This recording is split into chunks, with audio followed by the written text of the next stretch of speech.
వారికి రిజర్వేషన్లు అంటాడు ఒకడు, మతం మారినా కానీ రిజర్వేషన్లు వర్తిస్తాయి అంటారు ఒకళ్ళు. ఇది ఎంత దారుణమైన మార్గం ఇది. అంటే ఎలాగో అలా ఇది ప్రధానమైనది హిందువులు గ్రహించాల్సింది. వారు ఒక ఓటు బ్యాంకుగా ఏర్పడి వారికి ఎవరు ప్రయోజనం కలిగిస్తే వాళ్ళు వాళ్ళ నాయకుడు చెప్పిన ప్రకారం వాళ్ళు వేస్తున్నారు. కాబట్టి నాయకులు ఇలా ఉంటారు. నాయకులకి ప్రత్యేకంగా మతాలు ఉండవు, పదవి ఒక్కటే వాళ్ళ మతం, వేరే మతం అనేది వాళ్ళకి అక్కర్లేదు. అందుకే అన్ని గుళ్లల్లోకి వెడతారు, అన్ని మసీదుల్లోకి వెడతారు, అన్ని చర్చిల్లోకి వెడతారు. ఇంటికి వెళ్ళిన తర్వాత గదిలోకి వెడతారు, ఇంకెక్కడికి వెళ్ళరు. వాళ్ళకి ఏం అక్కల, వాళ్ళకి ఓట్లు కావాలి. అందుకని వాళ్ళని మనం ముందు వశం చేసుకుంటే తప్ప ఇది సాధ్యమయ్యే వ్యవహారం కాదు. హిందువులందరూ ఒకే నియమానికి కట్టుబడి, హిందూ ధర్మం మాకు నిత్యావసర పదార్థం, మాకు అన్నం ఎంతో, నీళ్ళెంతో, వస్త్రాలెంతో హిందూ ధర్మం మాకంతా. మాకు నువ్వు గ్యాస్ ఇచ్చావా, బియ్యం ఇచ్చావా, ఇది మాకు అనవసరం. మా హిందుత్వాన్ని నిలబెట్టావా లేదా, అది అడిగి మేము ఓటు వేస్తామంటే ఏడాదిలోగా ఈ సమస్యకు మొత్తం పరిష్కారం దొరికి తీరుతుంది.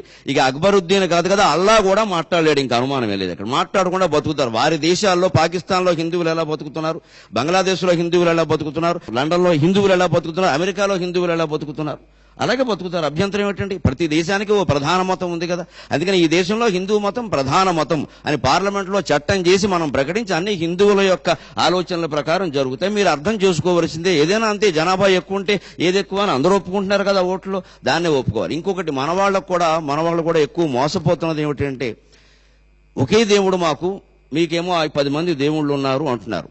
అసలు ఒకే దేవుడు ఒకే రూపం ఉండడం అనంత మూర్ఖత్వం ఇంకోటి లేదు ఆధ్యాత్మిక సత్వంలో. దేవుడికి అనేక రూపాలు ఉన్నాయి. దేవుడు సర్వాంతర్యామి అని అందరూ అంగీకరిస్తారు.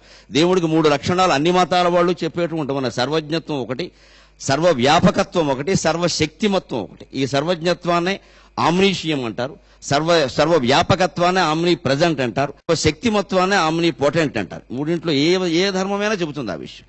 మరి సర్వాంతర్యామి అయిన వాడు అంటే అన్ని జీవుల్లోనూ ఉన్నవాడే కదా. ఏకం సత్ విప్రా బహుధా వదంతి ఏకమేవ అద్వితీయం బ్రహ్మ అని మన ధర్మం చాలా స్పష్టంగా చెబుతుంది కదా. మరి ఆ దేవుడు ఎవడైనా, వాళ్ళు చెప్పేవాడు ఎవడైనా ఒకడే అయి ఉంటే ఎంతమంది దేవుళ్ళు ఎందుకు నేను ప్రశ్నించారు కాబట్టి నేను ప్రశ్నిస్తున్నాను. లేదా మా హృదయం అది కాదు, మేము అలా మాట్లాడడం అసలు. కానీ అంటే ఒక్కడే దేవుడు, ఒకే రూపం ఉండి ఆ రూపమే, ఆ పేరే, ఇంకో పేరు పలకద్దు, అదే రూపము అనేది మిగిలిన వాళ్ళు ఎవరు దేవుళ్ళు కాదు కదా. ఆ దేవుడు ఒక్క చోటే ఉండి ఒక రూపంతోనే ఉంటే వాడు దేవుడే కాదు, దెయ్యం అవుతాడు ఖచ్చితంగా. ఒక చోట ఉండేవి దెయ్యాలు, అన్ని చోట్ల ఉండేవి దేవుళ్ళు. హిందువుల నమ్మకం అన్ని చోట్ల ఉంటాడు దేవుడు, హిందువుల దేవుడు మాత్రమే దేవుడు, అనుమానం ఏమీ లేదు. అన్ని చోట్ల ఉంటే దేవుడు అంటారు తప్ప ఒక చోట ఉంటే దేవుడు అనరు దాన్ని. అంటే ఒకే దేవుడు అనే భావనే తప్పు. హిందువులు ఎవరు ఆ పిచ్చిలో పడకూడదు అసలు. మనం పూజిస్తున్నది ఒకే దేవుణ్ణి అనేక రూపాల్లో పూజిస్తున్నాం తప్ప ఎంతో మంది దేవుళ్ళను మనం ఆరాధన చేయటం. భాద్రపద మాసం అంతా వినాయకుడికి 9 రోజులు పూజలు చేశాం. ఆశ్వీజ మాసం వెంటనే వచ్చింది, వాళ్ళ అమ్మగారికి 10 రోజులు పూజలు చేశాం, దసరా అని. తర్వాత కార్తీకం వచ్చింది, కుటుంబాన్ని పోషించే వాళ్ళ నాన్నగారికి నెలంతా చేశాం. ఇప్పుడు ధనుర్మాసం వాళ్ళ మేనమామ విష్ణుమూర్తికి చేస్తున్నాం. మనం ఏం బాధపడట్లా. రేపు సంక్రాంతి పండుగ వస్తే సూర్యారాధన చేస్తాం, రథసప్తం వస్తే సూర్యారాధన చేస్తాం, శ్రీరామనవమి వస్తే శ్రీరాముడిని ఆరాధిస్తాం. ఇన్ని రకాలుగా చేస్తూ కూడా ఎక్కడ హిందువు తన విశ్వాసాన్ని కోల్పోవడం లేదు.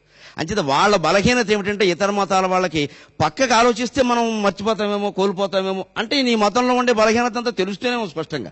దీనికి ఏ వేదిక మీద ఎవడొచ్చి మాట్లాడినా ఏ మతం గొప్పదో వాదించడానికి కూడా మేము సిద్ధంగా ఉన్నాం. అన్ని మతాలు సమానమని మేము అంగీకరించాం. అసలు మాకు కుదిరే వ్యవహారం కాదు. ఖచ్చితంగా వైదిక ధర్మమే గొప్పది, హిందూ మతమే గొప్పది, దాన్ని మించిన మతం లేదు ప్రపంచం మొత్తం మీద. ప్రపంచం మొత్తం మీద ఏ వేదిక మీదైనా ఎవడైనా అంతకంటే గొప్ప మతం ఉందంటే వాదించడానికి సిద్ధంగా ఉన్నాం. శాస్త్ర ప్రమాణాలతో అడ్డగోలు వాగుడు మాట్లాడొద్దు. ఇంకొకటి ముఖ్యంగా, ఆయన అసలు ఆంతర్యం చాలా మంది గ్రహించారో లేదో పాపం, ఆయన బాధ ఏమిటంటే, హిందువులకు ఎక్కువ పండుగలు ఉన్నాయి, నెలలో 2 రోజులు సెలవులు ఎక్కువైపోతున్నాయి, మాకు ఎక్కువ పండుగలు లేవు, మాకు బక్రీదు రంజాను 2 ఉన్నాయి. అందుకని కూడా పాపం పండుగల సెలవుల గురించి కూడా కాదు ఆయన ఆవేదన. అలా ఏంటంటే వాళ్ళు ఎక్కువ మంది మత కలహాలు సృష్టించి రౌడీ షీటర్లుగా ఉన్నారు. రౌడీ షీటర్ అంటే కేడీ, నోన్ డిఫాల్టర్. మళ్ళీ జరిగే అవకాశం ఎప్పుడున్నా వాడిని తీసుకొచ్చి ముందే లోపలేసేస్తారు. అందుకని మా వాళ్ళనేమో ఏడాదికో 20 సార్లు లోపలేసేస్తున్నారు. ఎందుకంటే హిందువులకు 20 పండుగలు ఉంటాయి కనీసం. మాకు 2 పండుగలే ఉండడం వల్ల హిందువుల్ని 2 సార్లే వేస్తున్నారు. ఆయన అసలు బాధ ఇది. అంటే వాళ్ళు రౌడీ షీటర్లు ఎక్కువ అని ఆయన అంగీకరించేశాడు. అనుమానం ఏముంది? ఇంకా తీవ్రవాదులు మాకు మిత్రులు అన్నారు, పాకిస్తాన్ వాళ్ళు మాకు మిత్రులు అన్నారు, కసబును ఉరి తీసినందుకు మేము సానుభూతి చూపిస్తున్నామన్నారు. అంతా తెలిపోయింది కదా. ఇంకా దానిపోతే అందరినీ ఉరి తీయాలంటారు. ఇంకా దీన్ని బట్టి స్పష్టంగా ఆంతర్యం వీళ్ళు తీవ్రవాదులను వీళ్లే ప్రచారం చేస్తున్నారు, వీళ్లే తీసుకొస్తున్నారు, వీళ్లే సాయం చేస్తున్నారు. అందులో అనుమానం ఏముందండి? అందులో ఆయన ఒప్పుకున్నాడు కదా ఆ విషయాన్ని. అందుకని మనం వేరే ఖండించాల్సిన పనే లేదు, ఆయనే ఖండించుకుంటున్నాడు ఆయన మాటల్ని.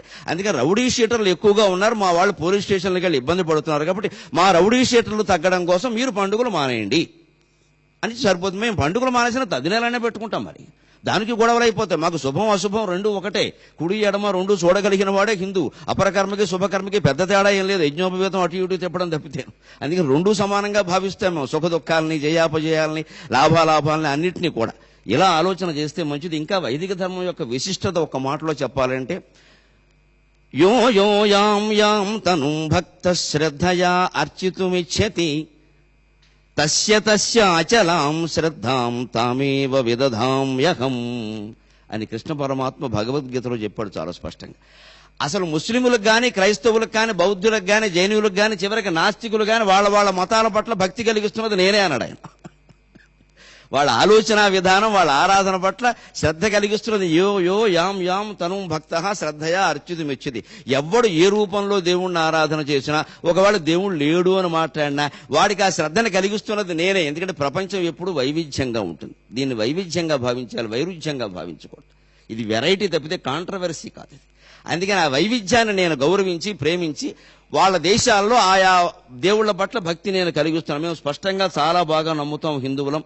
ఇక్కడ రాముడు అవతరించినట్టే అక్కడ క్రీస్తు అవతరించాడు, ఇంకో చోట ప్రవక్త అవతరించాడు. మేము స్పష్టంగా నమ్ముతాం ఆ విషయాన్ని. బుద్ధుడు అలాగే అవతరించాడు. మాకేమీ ఇందులో ఇబ్బంది ఏమీ లేదు ఆ విషయం. వారెవరూ దేవుళ్ళు కాదని మేము అనడం లేదు. కానీ వాడొక్కడే దేవుడు, వీళ్ళెవరో కాదు అంటే మాత్రం ఉరికిన వ్యవహారం లేదు. చిట్ట చివరిగా ఒక్క మాట, సకనముహ ఇందవ ప్రకృతి, సకనముహ ఇందవ ప్రకృతి శౌర్యము చాలియు శౌర్యము కల్గియు అల్పబుద్ధులన్ సకనముగా భరించితిమి. సకనముహ ఇందవ ప్రకృతి శౌర్యము కల్గియు అల్పబుద్ధులన్ సకనముగా భరించితిమి.